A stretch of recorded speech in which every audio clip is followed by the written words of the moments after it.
गजाननं भूतगणादिसेवतं कपित्तजम्बुफलचारभक्षणं उमासुतं शोकविनाशकारकं नमामि विघ्नेश्वरपादपङ्कजं। नमस्कार प्रिय बंधुओं, आज बुधवार के दिन भगवान गणपति की कथा श्रवण करने से भगवान गजानन का शुभ आशीर्वाद प्राप्त होता है।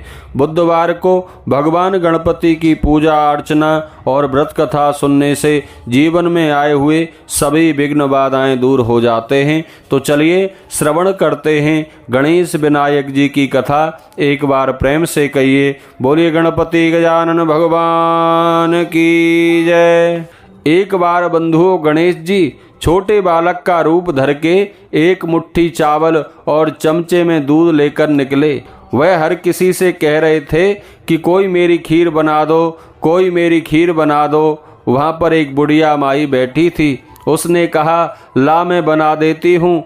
वह छोटा सा बर्तन चढ़ाने लगी तो गणेश जी ने कहा, दादी माँ छोटी सी भगोनी मत चढ़ाओ, तुम्हारे घर में जो सबसे बड़ा बर्तन हो वही चढ़ाओ। बुढ़िया माई ने गणेश जी का मन रखने के लिए बड़ा बर्तन चढ़ा दिया। वह देखती रह गई कि वह जो थोड़े से चावल उस बड़े बर्तन में डाले थे वह तो पूरा भर गया है। गणेश जी ने कहा, दादी माँ मैं नहा धोकर आता हूँ। जब खीर तैयार हो गई तो बुढ़िया माई के पोते पोती खीर मांगने के लिए रोने लगे। बुढ़िया ने कहा, गणेश जी महाराज तेरा भोग लगना कहकर चूल्हे में थोड़ी सी खीर डाली थी और कटोरी भर भर कर बच्चों को दे दी। बुढ़िया की पड़ोसन ऊपर छत पर से देख रही थी तो बुढ़िया ने सोचा यह चुगली कर देगी, इसलिए एक कटोरा भरकर उसे भी पकड़ा दिया।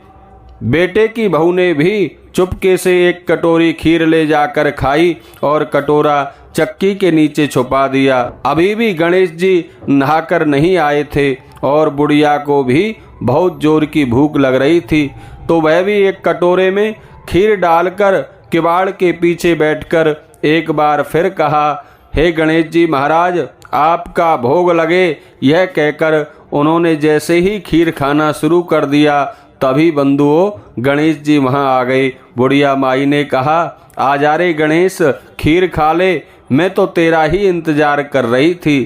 तब गणेश जी ने कहा, दादी माँ मैंने तो खीर पहले ही खा ली। बुढ़िया ने कहा, कब खाई? गणेश जी ने कहा, जब तेरे पोते पोती ने खाई तब खाई थी, जब तेरी पड़ोसन ने खाई तब खाई थी, और जब तेरी बहू ने खाई थी तब भी खाई थी, और अब तूने खाई तो मेरा पेट पूरा ही भर गया। बुढ़िया ने कहा, बेटा तेरी सारी बात सच है, लेकिन बहू बेचारी तो सुबह से काम में लग रही है, तो फिर उसने खीर कब खाई? गणेश जी महाराज ने कहा, चक्की के नीचे देख झूठा कटोरा पड़ा है, तूने तो मेरा भोग लगाया, वह तो बिना भोग लगाए ही खा गई। बुढ़िया ने कहा, बेटा घर की बात है, घर में ही रहने दो, अब बताओ बची हुई खीर का क्या करूं? गणेश जी ने कहा, नगरी को जिमाओ। बुढ़िया माई ने उस भगोने में बची हुई पूरी खीर से पूरे नगर को जिमा दिया, लेकिन बर्तन अभी भी खाली नहीं हुआ। जब राजा को यह बात पता चली तो राजा ने बुढ़िया को बुलाया और कहा, क्यों नहीं बुढ़िया, ऐसा बर्तन तेरे पास कहाँ से आया और तेरे घर में ऐसे बर्तन का क्या काम? ऐसा बर्तन तो राजमहल में होना चाहिए। बुढ़िया ने कहा, राजा जी इस बर्तन को आप ले लो।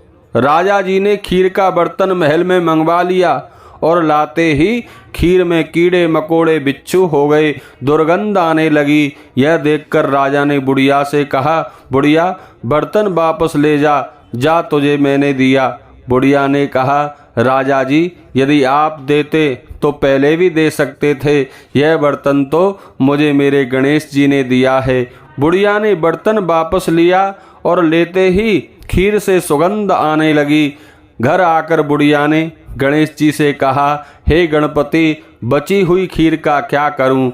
गणेश जी ने कहा, बची हुई खीर को झोंपड़ी के कोने में गड्ढा खोदकर गाड़ दो, उसी जगह सुबह उठकर वापस खोदोगी तो धन के 2 घड़े भरे हुए मिलेंगे। ऐसा कहकर गणेश जी अंतर ध्यान हो जाते हैं। जाते समय वह उस बुढ़िया की झोंपड़ी में लात मारते हुए जाते हैं और जैसे ही गणेश जी लात मारते हैं, बुढ़िया की झोंपड़ी की जगह महल हो गया। सुबह बहू ने फावड़ा लेकर पूरे घर को खोद दिया तो कहीं कुछ भी नहीं मिला। बहू बोली, सासू जी थारो गणेश तो झूठो है। सास ने कहा, बहू मारो गणेश झूठो तो नहीं है, ला मैं देखूं। वह फावड़ा लेकर खोदने लगी तो टन टन करते 2 धन से भरे हुए घड़े निकले। बहू ने कहा, सासू जी गणेश जी तो सांचो ही है। सास ने कहा, गणेश जी तो भावनाओं का भूखा है। जो श्रद्धा से भाव से भगवान गणपति की पूजा करते हैं, भगवान विघ्न हरता उनके जीवन के विघ्नों को अवश्य हरते हैं। हे गणेश महाराज, जैसा आपने बुढ़िया माई को दिया वैसा आपने सब भक्तों को देना। कहते सुनते हुए सबके मन की शुभकामनाओं को पूर्ण करना। बोलिए गणपति गजानन भगवान की जय।